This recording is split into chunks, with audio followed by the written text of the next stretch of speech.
Good afternoon, everybody. Happy Monday. I just wanted to get on here because I hadn't been on in a little while. We just got back from vacation, which was really fun.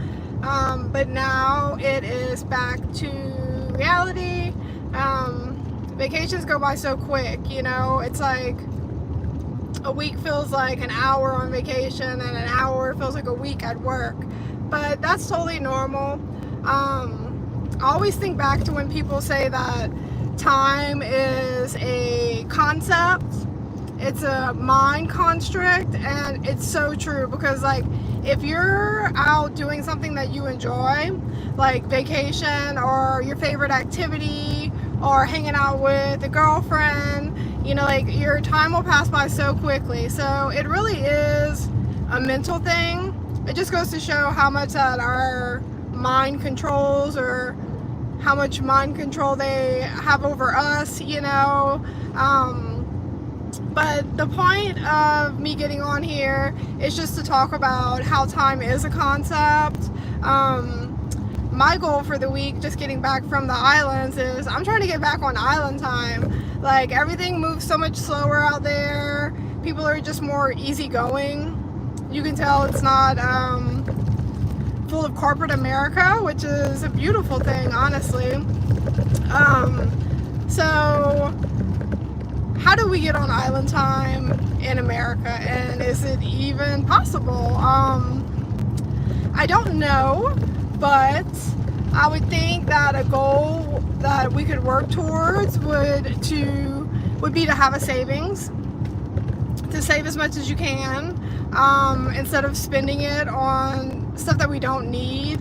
That's another trick of corporate America, is that once everyone was making enough money to live comfortably and have a good life, they're like, what other crap can we sell them? So now that's why we have all these overpriced goods, and then the quality is not even better in a lot of the goods. They're just selling it because of the name brand and because of the hype, which is totally another mind illusion trick. So never fall for corporate America's tricks, because they're stacking paper while we're all sitting here working 9 to 5, and it sucks. It sucks that only a handful of people are getting rich while everyone else works their butts off. So I would say a good way to slow down corporate America is to buy products from small sellers, from small businesses. If you're looking for like the good stuff, it's not going to be in the center of the aisle of the products. It's always going to be on the outside edge. If you're looking for fluoride-free toothpaste, it's going to be on the outside edge. It's not going to be front and center with all the big dogs. So that's how we take a little bit of power away from the big dogs, is that we don't buy from them. And especially, you know, some things are necessities. I totally understand that, but it's good to do your research and try to figure out, sometimes there's better products for less that are made by better people. Corporate America doesn't care about your health. All they care about is profit. They can know that the product is killing you, and they won't look twice. They won't blink. As long as the money's rolling in for them, everything's good. But then we're the ones that have to deal with the repercussions and the issues, you know, later in life, from these bad products that they're selling us. So that is one way to take a little bit of purchasing power from corporate America, to stop purchasing from them. If you start to dig, you realize that almost every product is controlled by a very small handful of people, and they're the ones with all the money. So they'll drown you and bury your little company if they have the power to, with Wall Street, which is crazy. It's like, why can't it just be fair business trade? You know, if people like it, they buy it. Like, it shouldn't be, oh, the hedge funds are going to drown this company so Kellogg's doesn't have any competition. It's like, oh my God. It's like, how much money do you guys need? But that's one way. And then you're also putting your money in a pocket of an individual that actually does care about their product. So always look on the outskirts of the sections that you're looking at. Try to find local resources, and even like shopping on Etsy is a good thing. Etsy sellers are working hard every day, a lot of times after work, making stuff to sell online. So we always want to, I don't mind paying a little bit more on Etsy because I know that it's going into a human hand. You know, it's like I'm buying stuff from India, I'm buying stuff from all over the world, and to be able to help these people directly is a blessing. Like, it is absolutely a blessing. I would much rather give my money to them than to corporate America, who's making a polyester curtain and selling it to you for $200, you know. So just try to keep your mind open. We want to be open to, we have many resources, and we have some more that we can take back. We just have to be smarter about it. So if you're looking, like I said, hi everybody, thanks for joining. If you're looking for like fluoride free toothpaste, that's going to be on the outside sections of the toothpaste aisle. If you're looking for things with less chemicals and less additives, that's where they're going to be. And just, you know, even if you're not aware when you're in the store, take a picture of the outside edges and then do your research on the products, because people are making product with integrity, with intention, and with goodwill. You know, like if a small business is seeing that something's not working in their product or is having some type of adverse side effect, they're going to want to fix it. And that's where good competition is. Like back in the 90s, I don't know if anyone remembers or was even, you know, alive back then, back in the 90s, but everything was like all about product improvement. Like, let's improve our product better than our competitors. Like, that's where you would get really innovative and cool products and good products. You know, it's like we want tiers. We don't want everything to all be junk. We want a bottom tier, a middle tier, and a top tier, preferably. You know, it's like we're America, right? Like, we're not looking so strong and mighty anymore. So we need to put the power back into the people's hands and try to help each other out and weed out corporate America like they've tried to weed out us. You know, if you notice, small businesses are not very prevalent anymore. That's something that Wall Street, along with all the big dogs, pretty much hedged, like the department stores and places that were making money, and just made them non-profitable because of the way that the stock market works. So that's not fair, and that's not going to give us good product or good competition. So we always want to, even like I've been thinking about, okay, what is something that I can sell that people would find resourceful, you know, whether it is a more organic type of makeup or just products in general. You know, we really want our products to be cleaned up. Like, we want our food to be clean.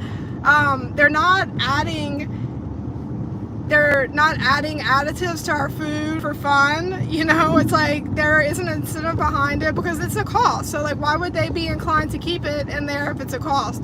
Or if the alternative is different, then that would be different.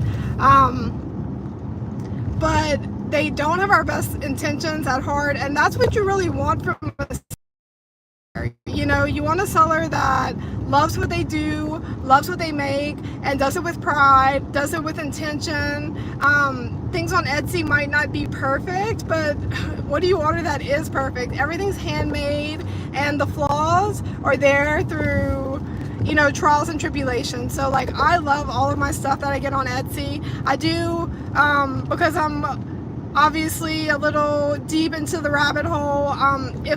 If I find a seller on Etsy, I'll try to see if they have a website, a separate website from Etsy, because Etsy does take 10% of our sales, which is a lot when you're only, you know, most people's profit margin is 50%, and then Etsy's taking 10 off the top.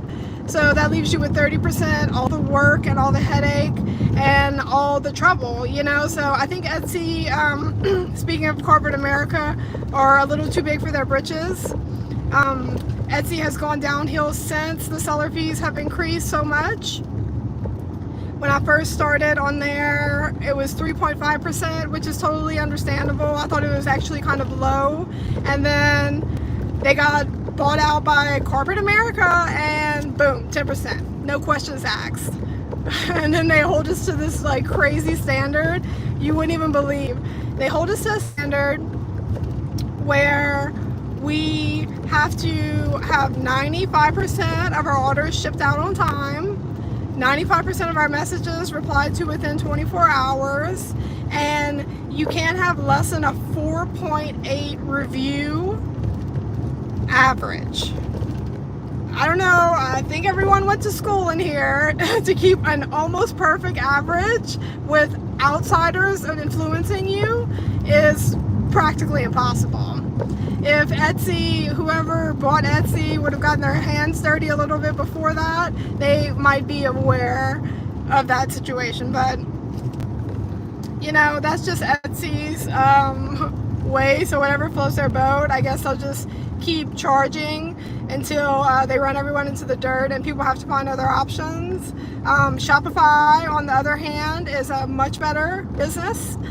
They're making money, they're making a lot of money, and they're letting you make a lot of money. So they're only taking, it's less than 5%, which is fair.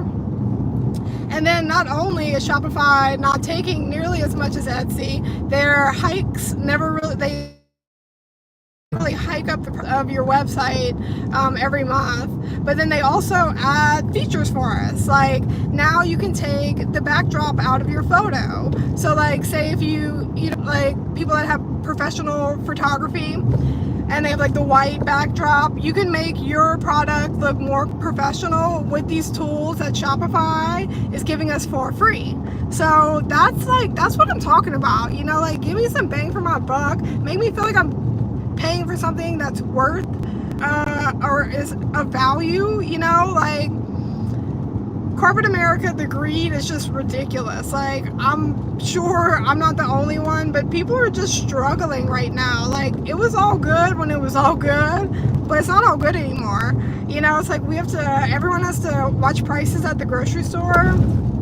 There was an old lady in front of me at the grocery store this week, and she had to check the price on her watermelon and put it up. Like, I was like, it's just not fair. Like, this is not what they say we are as America. So it's like, we need to put the power back into the people's hands. And that's my only way of thinking of doing it, is to, first of all, don't buy these like crazy labels. Like, if you like a purse and you can afford it, there's a rule of thumb too. If you can't afford it 4 times, then you can't afford it. So can you afford the purse 4 times? Can you buy it 4 times and still be able to pay your bills? If you can, great. Buy yourself that purse, but don't buy something just because someone is like telling you to, or they say that it's cool. You know, like a Birkin bag. Did you hear about whenever all the tariffs came out?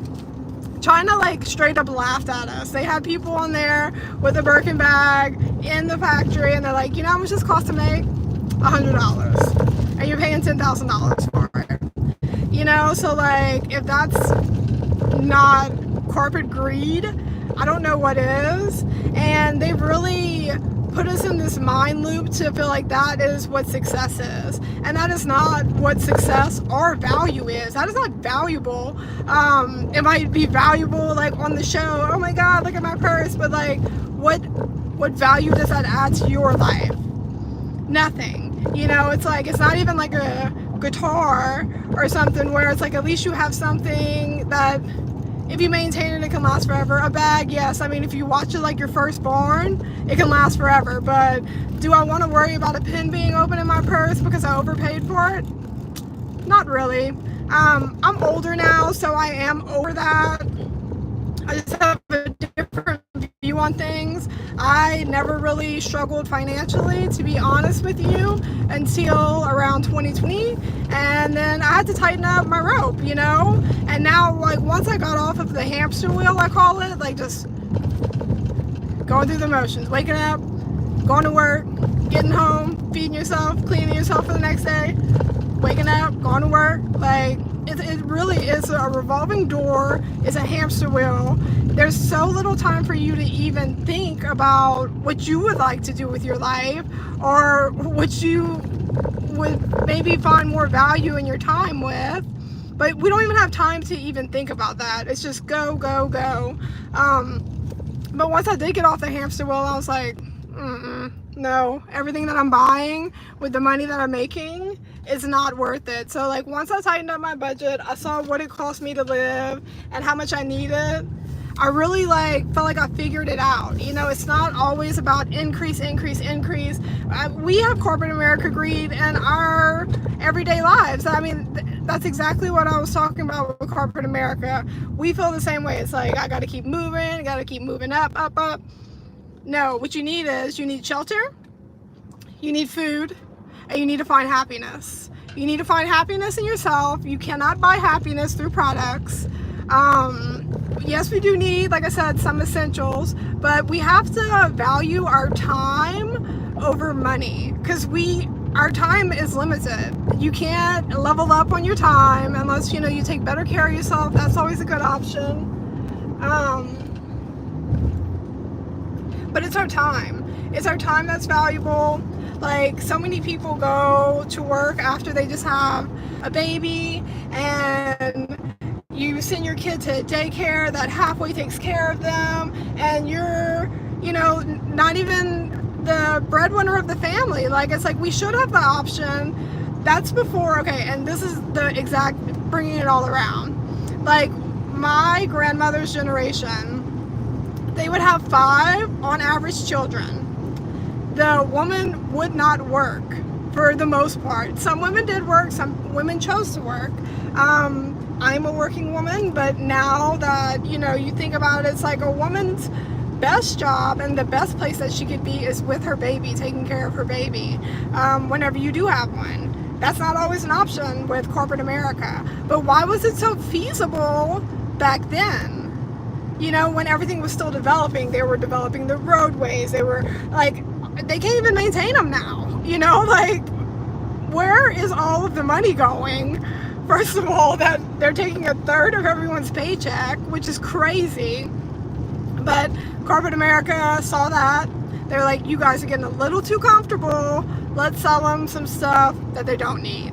And that's when these designer goods came out, designer bags. It's like, we all work hard. We deserve to have good things and nice things. And honestly, people should have more to show for their money, because people are out there working hard everywhere. It doesn't matter what kind of job you have. Everyone's working their butts off and like barely making it, which is so sad. It wasn't always like that. We have so much room for improvement, so hopefully we can do that. That would be great. And we have to just let corporate America know, like, they've been running the show for a long time, but we're back, and we're back with a vengeance. And we have the network now with the internet to try to ruin them. You know, it's like, buy products from small retailers, find them on Etsy, do them a favor, try to Google them, see if they have a website. You'll probably find a better price on their website as well, because they're not paying as much in fees. And then support them that way.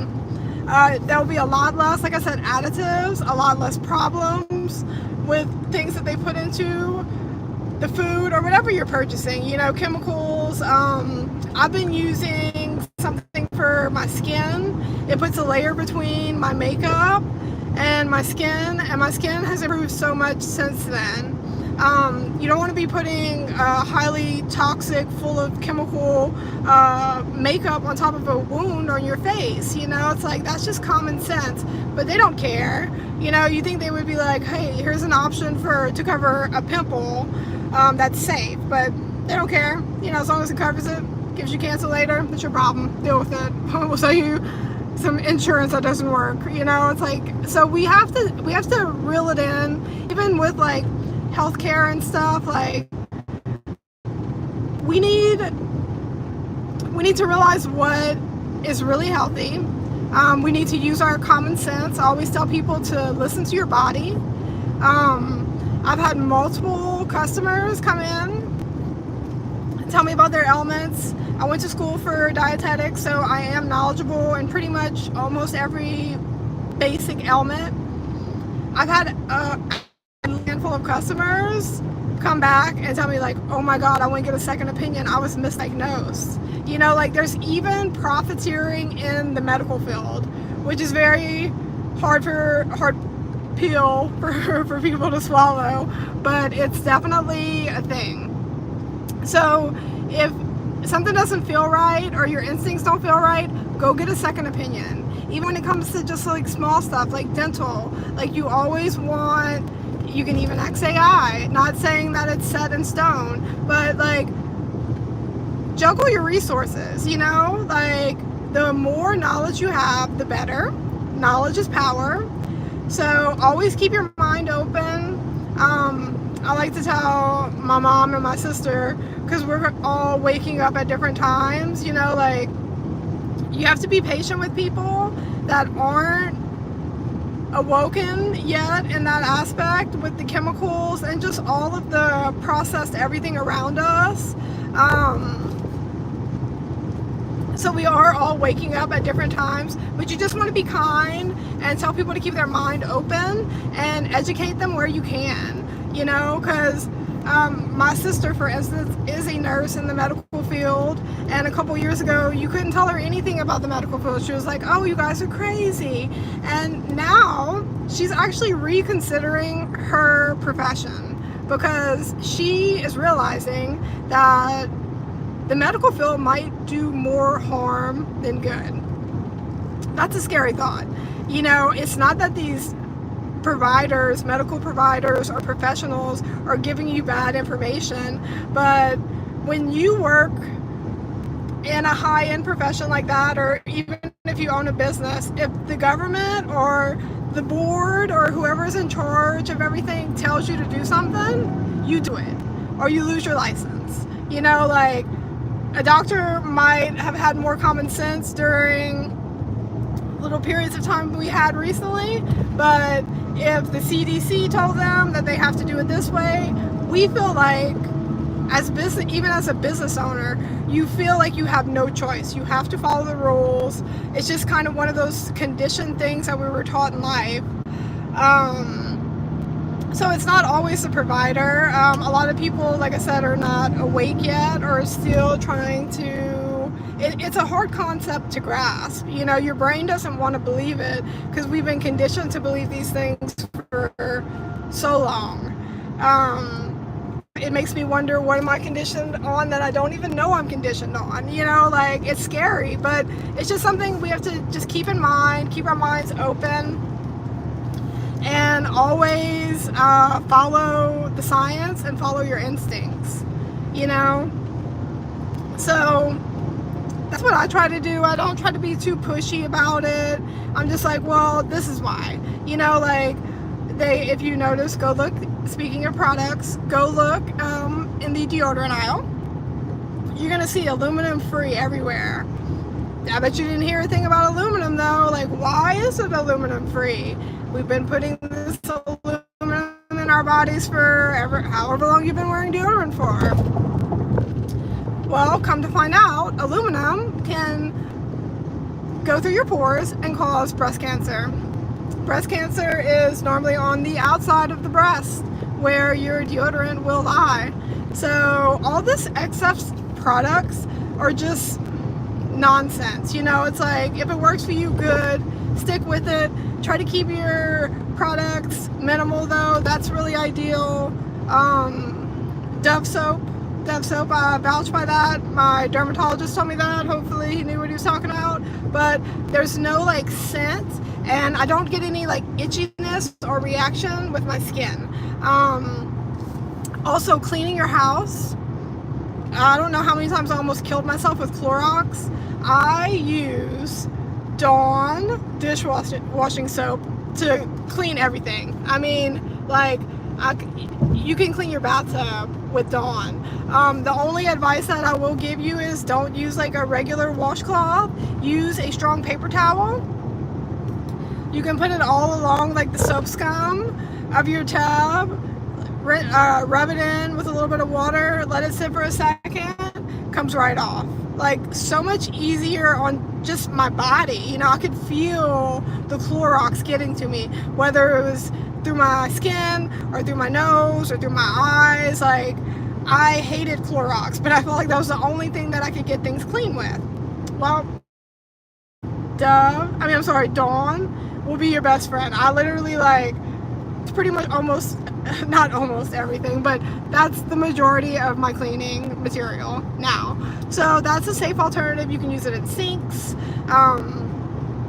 You can use it for anything that's real stuck on, like hard stuck on stuff.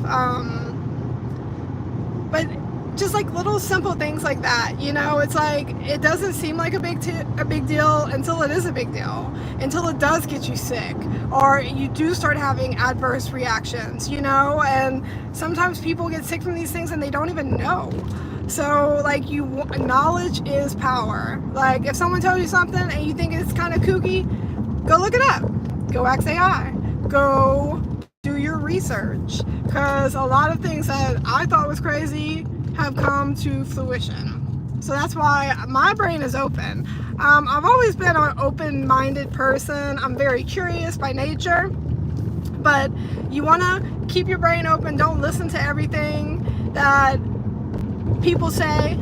You want to do your own research, follow your own instincts, and make the best decision that you can. You know, in this world, you cannot keep yourself completely clean, unfortunately. But, you know, all this stuff starts making me think, too. It's like, okay, the food dyes. They're taking them out now. Great, yes. But what about all these pregnant women eating these food dyes? Like, is that not affecting the baby? Is this not, like...